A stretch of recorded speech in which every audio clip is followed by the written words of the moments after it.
We are learning in just the last few minutes that a federal judge is now refusing to grant Sean Diddy Combs bail. Instead, he's going straight to jail tonight.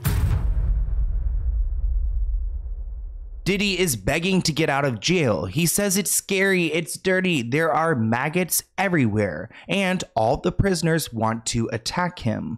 But the judge in this case isn't lightening up. So let's get into it.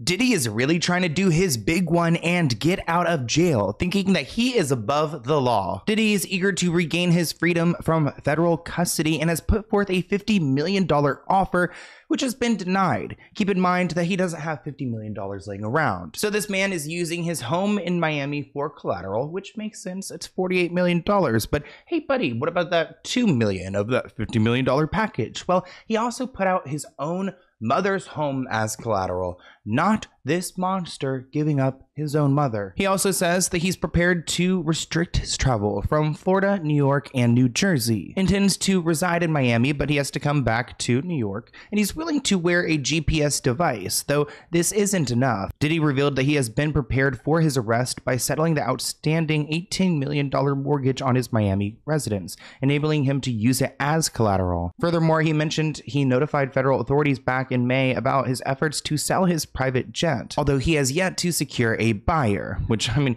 who's out here trying to buy a plane? Definitely not me or anyone I know. I wish I knew, but I don't. Maybe I don't. Maybe if these are the kind of people owning planes, then maybe I don't. Now, of course, the judge said, oh, hell no, and said, you are a flight risk. Exactly what the prosecutor is saying. If this man Diddy got out, you don't think he's gonna pull like a Jeffrey Epstein and try to disappear somewhere? Tonight, we are learning in just the last few minutes that a federal judge is now refusing to grant Sean Diddy Combs bail. Instead, he's going straight to jail tonight after Diddy pleaded not guilty to charges of sex trafficking and racketeering. Keep in mind that Diddy's not being exposed for bad business practices. He's being exposed for harming very real people. So there are also really nasty details. A 14-page indictment with charges including racketeering, trafficking by force, and transportation to engage in SW. Saying why he should not be released because they say that he is a flight risk, he could leave the country, and also that he has a history of obstructing justice. They also pointed to how serious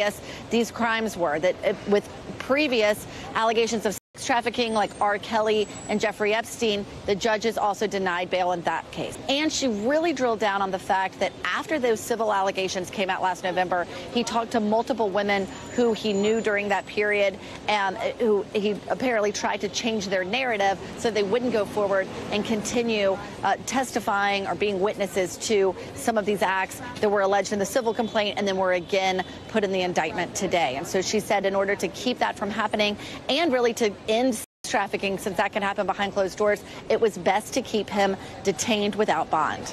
I love how they're talking about the bigger picture because it's not just Diddy. He needs to be removed from the equation, removed from communication, and they need to break down this entire ring. I feel like there's this whole organization, this ring of them trafficking people. And like, if you're not in it, you just don't even see it. You're blind to it. If convicted on all 3 counts, it looks like he will be sentenced to 15 years to life in prison. But of course, Diddy had his moment in court where he got to stand up and say he pleads not guilty, which means all of this is going to trial, which means we're going to see all the evidence. We're going to learn about these freak-offs, which I don't even like the term freak-offs. It really, I think it discounts the seriousness of what they're describing here, but I will not refrain from using the word for now, just because I do think it's a way that I could describe what we're talking about without, saying SA or R word. His freak-offs, you know what it includes. It's disgusting. They found over 1,000 bottles of lubricant, I guess like baby oil as well. They also found 3 semi-automatic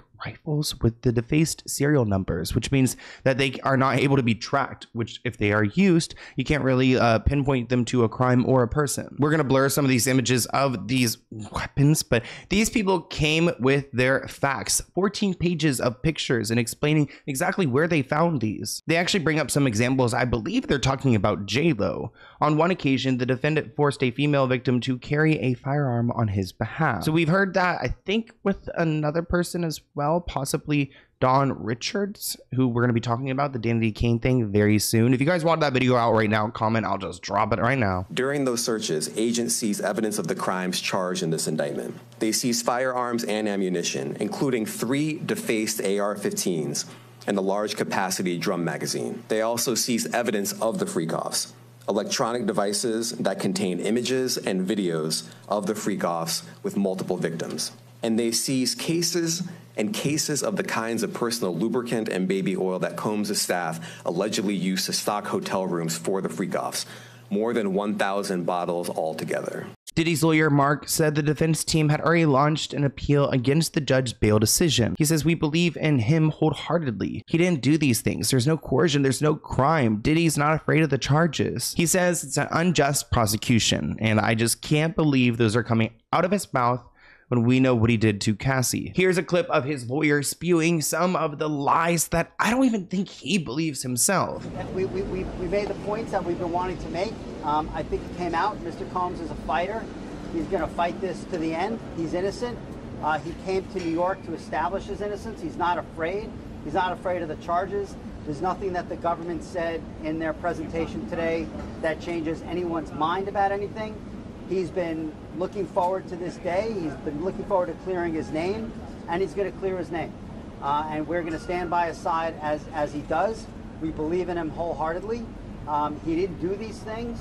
In court documents, prosecutors say that Diddy had harmed, threatened, and coerced women and others around him to fulfill his desires, protect his reputation, and conceal his conduct. Can you imagine being kidnapped by Diddy? I mean, that is just horrific. On numerous occasions, he harmed women by striking, punching, dragging, and throwing objects at them, kicking them, including Cassie. The indictment did not specify how many women were alleged victims, which I do think that's interesting because that's what they're going to dissect and trial and try to disprove every single one of them. Good try. Now, this is what his lawyer decided to say about Cassie to try to convince the judge to let Diddy out on bail. Mr. Combs is not a perfect person. These toxic relationships were mutual. Now he's trying to be better for the rest of his days. If there's one thing we've seen, we should stand with people who are trying to get the help they need. Saying these two people were in love. Victim 1 ended up marrying the trainer that Diddy got for her. They had been cheating on each other for years, but now she had 2 kids with the trainer. Years later, she realized she had a good thing with Diddy. She has her lawyer call his lawyer and say she has written a book, but if you want to buy the rights, you'll have the rights for $30 million. We have a recorded conversation. It did not go well for her and the lawyer in November 2023. She sues. He continues, 2 people were in a hotel room, referring to that incident, an issue that Diddy had more than one girlfriend. Okay, victim 1 was looking through his phone and saw that. She hit him in the head with the cell phone and took his clothing, so he comes out in a towel. So wait, this lawyer is trying to say that Cassie is a liar? Please. Oh no, please. I cannot even imagine. This person writes, the lawyer needs to be arrested next. Another person writes, the lawyer is the gaslighter of gaslighters. Another person commented, there was nothing mutual about running from a hotel room barefoot only to get snatched up and whooped for trying to get away. Before we wrap up this video, I want to give you guys some of the latest updates. So the judges keep denying his request for bail. I mean, despite him revising it several times, the judge is not letting him out. The judge, Robin, actually voiced concern about Diddy contacting potential witnesses as the government continues to investigate. Prosecutors say that Diddy's future looks bleak, essentially that he's going to get in trouble for this, and it looks like he's going to be behind bars. Goodbye to Diddy. And let's talk about these bars he's behind, because I just saw this update. Deadly stabbings, barbaric living conditions, and maggots in the food. This is the state of the New York prison where Diddy is being held.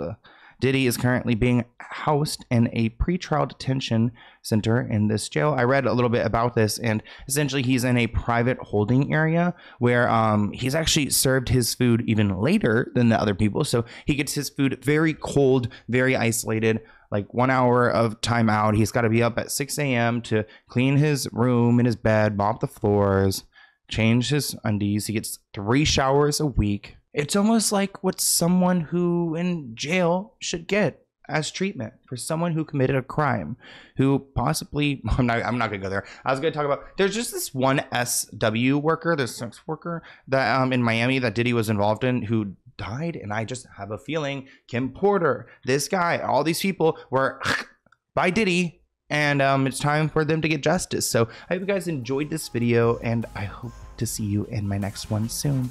Bye, guys.